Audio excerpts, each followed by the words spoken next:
السلام علیکم ورحمۃ اللہ وبرکاتہ۔ اللہم حاسبنا حسابا یسیرا۔ اپنے سلسلہ قصص الانبیاء علیہ السلام میں ہم حضرت یوسف علیہ السلام کا واقعہ بیان کر رہے تھے۔ حضرت یوسف علیہ السلام کے حسن سے عزیز مصر کی بیوی بہت زیادہ متاثر ہو گئی۔ اس نے آپ پر ڈورے ڈالنے شروع کر دیے۔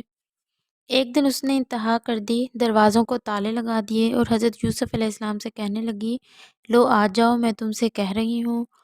جواب میں یوسف علیہ السلام نے فرمایا، خدا کی پناہ، وہ تیرا شوہر میرا آقا ہے، اس نے مجھے بہت اچھی طرح رکھا ہوا ہے، بلا شبہ احسان فراموش کبھی فلاح نہیں پاتے۔ اب حضرت یوسف علیہ السلام اس کے شر سے بچنے کے لیے بھاگ کھڑے ہوئے۔ علماء نے لکھا ہے کہ زلیخا نے 7 دروازوں پر تالے لگائے تھے۔ اس کے بعد جو کمرہ آتا تھا اس نے اپنی خواہش کا اظہار یوسف علیہ السلام سے کیا تھا۔ اب جب حضرت یوسف علیہ السلام بھاگ گئے تو زلیخا پیچھے بھاگی۔ آپ جو ہی پہلے دروازے کے پاس پہنچے، اس پر لگا ہوا تالا خود بخود کھل گیا۔ آپ دروازہ بور کر کے دوسرے کمرے میں آ گئے۔ زلیخا بدستور پیچھا کر رہی تھی۔ آپ دوسرے دروازے پر آئے، اس کا بھی تالا خود بخود کھل گیا۔ اس طرح تالے کھلتے چلے گئے۔ جب حضرت یوسف علیہ السلام آخری کمرے میں پہنچے تو زلیخا نے لپک کر آپ کا کرتا پکڑ لیا۔ آپ نے جھٹکا مارا تو کرتا پھٹ گیا۔ آپ جو ہی دروازے پر پہنچے، آخری تالا بھی کھل گیا۔ اب جو آپ باہر نکلے تو عزیز مصر کو دروازے پر پایا۔ ادھر زلیخا باہر نکلی، اس نے اپنے شوہر کو دیکھا تو بدحواس ہو گئی اور بول پڑی، آپ کی بیوی کے ساتھ جو برے کام کا ارادہ کرے، اس کی سزا اس کے سوا کیا ہو سکتی ہے کہ اسے جیل میں ڈال دیا جائے، وہاں اسے ایسی سزا دی جائے کہ وہ اس سزا کو ہمیشہ یاد رکھے۔ حضرت یوسف علیہ السلام نے جب دیکھا کہ یہ عورت الٹا ان پر الزام لگا رہی ہے تو آپ نے فرمایا، اپنی نفسانی خواہشات پوری کرنے کے لیے یہی مجھے پھسلا رہی تھی۔ آپ کے اس جواب کے علاوہ اللہ تعالیٰ نے آپ کی صفائی ایک اور طریقے سے ثابت کی۔ اس وقت وہاں ایک دودھ پیتا بچہ موجود تھا۔ وہ بول پڑا، یہ سب تیری بیوی کی شرارت ہے۔ اگر یوسف کا کرتا آگے سے پھٹا ہے تو عورت سچی ہے اور یوسف جھوٹا، اور اگر کرتا پیچھے سے پھٹا ہے تو عورت جھوٹی ہے اور یوسف سچا ہے۔ شیر خوار بچے کی یہ بات سن کر عزیز مصر نے آپ کا کرتا دیکھا، وہ پیچھے سے پھٹا ہوا تھا۔ یہ دیکھ کر اس نے بیوی سے کہا، یہ تم عورتوں کی فریب کاری ہے، بے شک تمہارا مکر بہت خوفناک ہے۔ پھر اس نے آپ سے کہا، اے یوسف، تو اس واقعے کو نظر انداز کر دے۔ ساتھ ہی اس نے اپنی بیوی سے کہا، اے عورت، تو اپنے گناہ کی معافی مانگ، تو سراسر خطا کار ہے۔ اب یہ ہوا کہ یہ واقعہ چھپا نہ رہا، عزیز مصر کی بدنامی ہونے لگی، بڑے بڑے گھرانوں کی عورتوں میں اس واقعے کا چرچا ہونے لگا۔ وہ کہنے لگی، دیکھو اس عورت پر کیا بھوت سوار ہوا، اپنے زرخرید غلام سے منہ کالا کرنا چاہتی تھی۔ یہ باتیں زلیخا تک بھی پہنچ گئی، اسے بہت غصہ آیا۔ اس نے ان سب عورتوں کی اپنے گھر دعوت کی۔ جب سب عورتیں آ گئیں تو اس نے دسترخوان بچھا دیا، اس پر پھل رکھے، ساتھ میں چھریاں رکھ دی جن سے پھل کاٹے جا سکیں۔ جب سب نے اپنے اپنے ہاتھوں میں پھل کاٹنے کے لیے چھریاں پکڑ لیں تو اس نے ایک دم حضرت یوسف علیہ السلام کو اندر بلوایا۔ جو ہی ان عورتوں کی نظریں حضرت یوسف علیہ السلام پر پڑیں، ان سب کی نظریں ان کے چہرے پر جم کر رہ گئیں اور انہوں نے ہاتھ میں پکڑی ہوئی چھریوں سے پھلوں کی بجائے اپنے ہاتھ کاٹ ڈالے، یعنی انہیں ہوش ہی نہیں رہا کہ پھل کاٹ رہی ہیں یا انگلیاں کاٹ رہی ہیں۔ ساتھ میں پکار اٹھی، اللہ کی قسم، یہ آدمی نہیں، یہ تو کوئی فرشتہ ہے۔ جب ان عورتوں کی یہ حالت ہو گئی تو زلیخا نے ان سے کہا، یہی تو وہ غلام ہے جس کے بارے میں تم مجھے طعنے دیتی ہو، مگر یہ ظالم اس قدر سخت دل ہے کہ میرے قابو میں نہیں آیا۔ پھر اس نے حضرت یوسف علیہ السلام سے کہا، کوئی بات نہیں یوسف، تم نے میری بات نہیں مانی، میں بھی تجھے جیل بھجوا کر رہوں گی۔ اس واقعے کے بارے میں باتیں جب زیادہ ہی پھیل گئیں تو عزیز مصر نے سوچا، یوسف علیہ السلام کو کچھ مدت کے لیے جیل بھجوا دینا ہی بہتر ہوگا تاکہ چیمگوئیاں سرد پڑ جائیں۔ ادھر حضرت یوسف علیہ السلام نے حالات اس قدر خراب دیکھے تو اللہ تعالیٰ سے یوں دعا کی، اے میرے رب، مجھے قید پسند ہے اس بات کی بنسبت جس کی طرف یہ مجھے بلاتی ہے، اگر تو مجھے اس کے فریب سے نہیں بچائے گا تو میں بے عقل ہو جاؤں گا۔ اس طرح حضرت یوسف علیہ السلام اللہ کے پیغمبر جیل میں آ گئے۔ عزیز مصر اچھی طرح سے جانتا تھا کہ حضرت یوسف علیہ السلام بے گناہ ہیں، اس لیے اس نے جیلر کو ہدایت کی کہ آپ کو قیدی نہ سمجھے۔ اس نے کسی مصلحت کے تحت آپ کو جیل بھجوایا ہے، انہیں آرام سے رکھے۔ جس زمانے میں آپ جیل پہنچے اسی زمانے میں مصر کے بادشاہ ریان بن ولید کے 2 ملازم جیل میں قید تھے۔ ان میں سے ایک بادشاہ کا باورچی تھا اور دوسرا ساقی تھا۔ ان پر الزام تھا کہ انہوں نے بادشاہ کو زہر دیا ہے۔ ان دونوں کے مقدمے کا ابھی فیصلہ نہیں ہوا تھا۔ ادھر جیل پہنچتے ہی حضرت یوسف علیہ السلام کی عبادت اور ذکر وغیرہ کی وجہ سے شہرت ہو گئی، قیدی انہیں پسند کرنے لگے۔ اللہ تعالیٰ نے آپ کو خواب کی تعبیر بتانے کی صلاحیت عطا فرمائی۔ ایک روز ان 2 قیدیوں نے بھی خواب دیکھے اور تعبیر پوچھنے کے لیے آپ کے پاس چلے آئے۔ ساقی نے اپنا خواب سنایا۔ میں نے خواب میں دیکھا ہے کہ انگور سے شراب نچوڑ رہا ہوں۔ باورچی نے یہ خواب سنایا۔ میں نے دیکھا ہے کہ اپنے سر پر روٹیاں اٹھا رکھی ہیں اور ان میں سے پرندے نوچ نوچ کر کھا رہے ہیں۔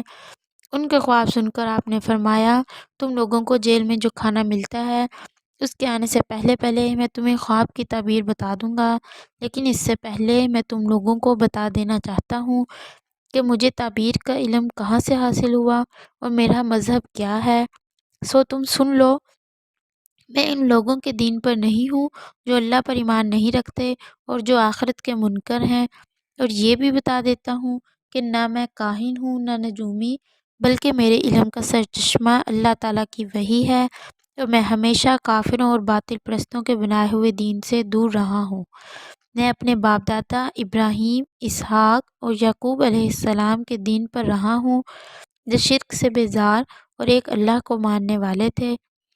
یہ کہنے کے بعد آپ نے ان سے فرمایا، کیا جدا جدا بہت سے معبود بہتر ہیں یا ایک اللہ یکتا اور سب سے زبردست؟ تبلیغ کا فرض ادا کرنے کے بعد آپ نے خواب کی تعبیر بتائی۔ باورچی سے فرمایا، تو نے یہ خواب دیکھا ہے کہ تیرے سر پر روٹیاں ہیں اور پرندے ان روٹیوں کو نوچ نوچ کر کھا رہے ہیں۔ تمہیں اس مقدمے کے فیصلے کے بعد سولی دی جائے گی اور تمہارے سر کو پرندے نوچ نوچ کر کھائیں گے۔ دوسرے کو آپ نے بتایا، تم نے خواب دیکھا ہے کہ انگور سے شراب نکال رہے ہو، تم جرم سے بری ہو جاؤ گے اور اپنے عہدے پر بحال ہوگے۔ ساتھ ہی حضرت یوسف علیہ السلام نے بری ہونے والے سے فرمایا، تم اپنے بادشاہ سے میرا ذکر کرنا، انہیں بتانا کہ ایک ایسا شخص جو ابراہیم، اسحاق اور یعقوب علیہم السلام جیسے برگزیدہ انبیاء کے خاندان سے ہے، ان کے دین کا پیروکار ہے، بے قصور اور بے گناہ جیل میں بند ہے۔ یہ بات آپ کی شایان نشان نہیں تھی کہ آپ جیسی ہستی اللہ کی ذات پر بھروسہ کرتے ہوئے ظاہری اسباب پر بھروسہ کریں۔ چنانچہ اللہ تعالیٰ نے اس بارے میں ارشاد فرمایا، سو اسے شیطان نے بھلا دیا کہ وہ اپنے مالک سے ذکر کرتا، یعنی بری ہونے والا قیدی جب جیل سے نکلا تو وہ آپ کا ذکر کرنا بھول گیا۔ اس واقعے کے تقریباً 7 سال بعد تک حضرت یوسف علیہ السلام جیل میں رہے، پھر اللہ نے آپ کی مدد فرمائی اور جیل سے رہائی کے اسباب پیدا فرمائے۔ ہوا یوں کہ مصر کے بادشاہ ریان بن ولید نے ایک خواب دیکھا۔ اس نے اپنا خواب درباریوں کو سنایا۔ خواب یہ تھا، میں نے خواب دیکھا ہے کہ 7 گائیں خوب موٹی ہیں اور 7 گائیں دبلی ہیں، دبلی گائیں موٹی گایوں کو کھا رہی ہیں، اور میں نے دیکھا کہ 7 سبز بالیاں ہیں اور دوسری 7 بالیاں خشک ہیں۔ یہ خواب سنا کر اس نے درباریوں سے کہا، اے درباریوں، اگر تم اس خواب کی تعبیر بتا سکتے ہو تو بتاؤ۔ درباریوں نے کہا، یہ خواب تو پریشان خیالات کی طرف اشارہ کرتا ہے اور اس قسم کے پریشان خوابوں کی تعبیر کا ہمیں علم نہیں۔ بادشاہ کے اس خواب کا خوب چرچا ہو گیا، لیکن کوئی بھی بادشاہ کو تعبیر نہ بتا سکا۔ ایسے میں اس قیدی کو حضرت یوسف علیہ السلام کا خیال آیا۔ اس نے بادشاہ کی خدمت میں حاضر ہو کر کہا، اگر آپ اجازت دیں تو میں اس خواب کی تعبیر لا سکتا ہوں، اور وہ اس طرح کہ قید خانے میں ایک شخص ہے، وہ خواب کی تعبیر بتانے میں بہت ماہر ہے۔ بادشاہ نے اسے اجازت دے دی۔ وہ قید خانے میں آیا اور حضرت یوسف علیہ السلام کی خدمت میں حاضر ہوا۔ اب اس نے کہا، اے یوسف، اے صدیق، اس خواب کی تعبیر تو ہمیں بتا دیجئے کہ 7 موٹی گائیں ہیں جن کو 7 دبلی گائیں کھا رہی ہیں، اور 7 سبز بالیاں ہیں اور 7 بالیاں خشک ہیں۔ آپ نے خواب سنا اور فوراً تعبیر بتا دی۔ تعبیر بتانے میں تو نہ دیر کی، نہ ساقی کو اس کی بھول پر شرمندہ کیا اور نہ کوئی شرط لگائی۔ پھر وہ تو صرف تعبیر پوچھنے کے لیے آیا تھا، آپ نے اسے نہ صرف تعبیر بتائی بلکہ اس تعبیر کے مطابق آئندہ جو کام کرنے والے تھے ان کے بارے میں بھی بتا دیا۔ چنانچہ آپ نے فرمایا 7 موٹی گایوں اور 7 سبز بالیوں سے مراد 7 سال ہیں۔ ان 7 سالوں میں خوشحالی ہوگی، کھیتی باڑی خوب ہوگی، حیوانات خوب موٹے ہو جائیں گے۔ اس کے بعد 7 سال ایسے آئیں گے کہ ان میں قحط پڑے گا، ان میں جمع شدہ غلہ سب ختم ہو جائے گا، صرف آئندہ بیج ڈالنے کے لیے تھوڑا سا بچ رہے گا۔ دبلی گایوں اور خشک بالیوں سے بھی 7 سال مراد ہیں۔ ان 7 سالوں میں دبلی گائیں اور سوکھی بالیاں موٹی گایوں اور سبز بالیوں کو ختم کر دیں گی، اور اس قحط سے بچنے کی تدبیر یہ ہے کہ خوشحالی کے زمانے میں جو غلہ پیدا ہو اسے بڑی حفاظت سے رکھنا ہوگا، احتیاط سے خرچ کرنا ہوگا۔ اس کی تدبیر یہ ہے کہ جس قدر غلہ کی ضرورت ہو اسے الگ کر لیا جائے اور تھوڑا تھوڑا ضرورت کے مطابق خرچ کیا جائے، باقی غلے کو بالیوں ہی میں رہنے دیا جائے تاکہ کیڑے وغیرہ سے محفوظ رہے اور 7 سال کی پیداوار 14 سال تک چل سکے۔ ایسا نہ کیا گیا تو قحط کا مقابلہ نہیں کیا جا سکے گا۔ یہ تعبیر اور تدبیر بتانے کے بعد آپ نے فرمایا 7 سال تک قحط کے گزارنے کے بعد اللہ تعالیٰ رحم فرمائے گا، خوب بارشیں ہوں گی، غلہ اور پھل خوب پیدا ہوں گے، جانوروں کے تھن دودھ سے بھر جائیں گے۔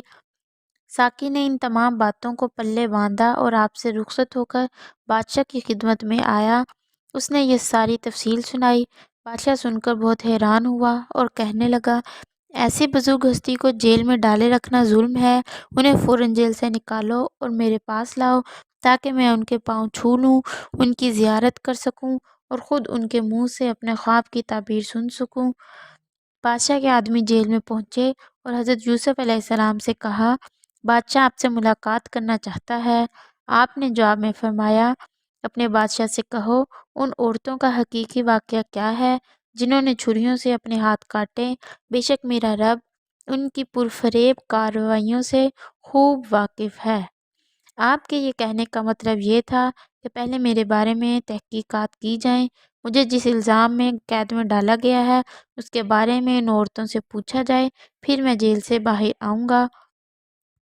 چونکہ آپ اللہ کے نبی تھے، آپ کو معلوم تھا کہ کسی پیغمبر کے بارے میں ذرا سی بدگمانی بھی تبلیغ کے کام میں رکاوٹ ڈال سکتی ہے، لہذا جیل سے نکلنے سے پہلے اپنی پاک دامنی ثابت کرنا ضروری ہے۔ بادشاہ کو آپ کا پیغام ملا تو اس نے ان عورتوں سے واقعے کی حقیقت معلوم کی۔ ان سب نے کہا اللہ کی قسم ہم نے یوسف میں ذرا سی بھی برائی نہیں پائی۔ تب ہاتھ کاٹنے والی عورتوں نے حضرت یوسف علیہ السلام کی پاک دامنی کا اعتراف کر لیا تو اب زلیخا کے لیے اس کے سوا کوئی چارہ نہ رہا کہ اپنی غلطی کا صاف صاف اقرار کر لیتی۔ چنانچہ اس نے کہا اب تو سچی بات سب پر کھل ہی گئی، واقعہ یہ ہے کہ میں نے ہی اسے اپنے لیے آمادہ کرنا چاہا تھا اور بلا شبہ وہ راست باز ہے۔ جب ساری کہانی کھل کر سامنے آ گئی تو حضرت یوسف علیہ السلام نے فرمایا اس تحقیقات سے میرا مقصد یہ تھا کہ عزیز کو معلوم ہو جائے میں نے اس سے کوئی خیانت نہیں کی، اور اسے یہ معلوم ہو جائے کہ خیانت کرنے والوں کے فریب کو خدا چلنے نہیں دیتا۔ آخر حضرت یوسف علیہ السلام جیل سے نکل کر شاہی دربار کی طرف روانہ ہوئے۔ دربار کے دروازے پر پہنچے تو آپ نے یہ دعا فرمائی میری دنیا کے لیے میرا رب کافی ہے اور ساری مخلوق کے بدلے میں میرا رب میرے لیے کافی ہے، جو اس کی پناہ میں آ گیا وہ بالکل محفوظ ہے، اس کے سوا کوئی معبود نہیں۔ دربار میں داخل ہوئے تو آپ نے فرمایا السلام علیکم ورحمۃ اللہ وبرکاتہ۔ پھر بادشاہ آپ کے سارے حالات سن کر اور آپ کی بیان کردہ تعبیر سن کر پہلے ہی آپ سے بہت متاثر ہو چکا تھا، آپ سے ملاقات ہوئی تو اور زیادہ گرویدہ ہو گیا۔ ملاقات کے دوران بادشاہ نے پوچھا اس تعبیر کی روشنی میں قحط کے 7 سال گزارنے کی کیا تدبیر ہے؟ اس پر آپ نے جواب میں فرمایا آپ مجھے اپنے ملک کے خزانوں پر مقرر کر دیں، میں ایک اچھا محافظ اور ان امور سے واقف ہوں۔ بادشاہ آپ کے حالات پہلے دیکھ چکا تھا، آپ کے بارے میں سب کچھ جانتا تھا۔ اس نے یہ بات بھی جان لی تھی کہ حضرت یوسف علیہ السلام ہی حکومت کرنے کے اہل ہیں، چنانچہ اس نے اپنے تمام درباریوں کو طلب کر لیا، پھر سب کی موجودگی میں شاہی تاج آپ کے سر پر رکھا، گویا صرف آپ کو وزیر خزانہ ہی نہیں پورے ملک کا بادشاہ بنا دیا اور خود گوشہ نشین ہو گیا۔ لیکن یوسف علیہ السلام کی نظروں میں حکومت حاصل کرنا اہم نہیں تھا۔ آپ کی خواہش تھی کہ بادشاہ مسلمان بھی ہو جائے تاکہ جہنم کے عذاب سے بچ جائے۔ آخر آپ کی تبلیغ سے بادشاہ مسلمان ہو گیا۔ ادھر عزیز مصر کی وفات ہو گئی تو بادشاہ نے آپ کو مشورہ دیا، اب آپ زلیخا سے نکاح کر لیں۔ آپ نے بادشاہ کی بات مان لی، زلیخا سے آپ کا نکاح ہو گیا۔ اس سے آپ کے ہاں 2 بیٹے اور 1 بیٹی پیدا ہوئے۔ آپ نے تخت پر بیٹھتے ہی مصر کی رعایا کی راحت اور آرام کے لیے ایسے اقدامات کیے کہ ساری رعایا خوشحال ہو گئی۔